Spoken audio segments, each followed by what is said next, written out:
Hello जय जगन्नाथ। आशा करछि आपण मैंने बहुत भले थे। मुझे बहुत भले अच्छी। आज देखो मो बर्थडे देखो मो बर्थडे लुक केमितिया।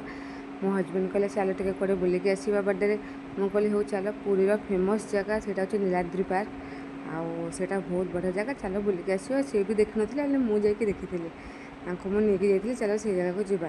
ये फटो रेखा उठाइवाई बहुत बढ़िया स्पेस अच्छी। नीलाद्री पार्क पछपटे समुद्र कूल लगी। फटो उठा उठी बुलाबुली बहुत बढ़िया जगह। ता सहित कॉफ़ी शॉप अच्छी बुलाबुली कर कॉफ़ी भी पीकी आसो।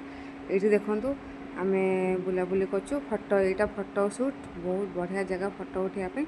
जिते आपण मैंने पुरी आसवे ये जगह जहाँ भी बुलिया आसवे पुरीर नीलाद्री पार्क। तब बुलाबुली कर सारापर से गोटे फुल गछ था। मो हजबैंड आनिक मत गोटे फुल देदेले कहले नि तुम बर्थडे गिफ्ट। मुझे बहुत खुशी गली। तापर ये मो पुओ बहुत माने खुशी रे बुलूची। ये सब बहुत पसंद आग को सरप्राइज अच्छी बोले से बहुत खुशी अच्छी। देखो मो हजबैंड केमती फुल आनिक मत देले कहले तुम बर्थडे गिफ्ट। तापर ये गोटे कॉफ़ी शॉप पहुँची जाइलु मैंने से पार्क भितर कॉफ़ी पीलु आ बिस्कुट खाइलु। आ रुहतु रुहतु जातुनि नेक्स्ट ब्लॉग देखिए सरप्राइजटा।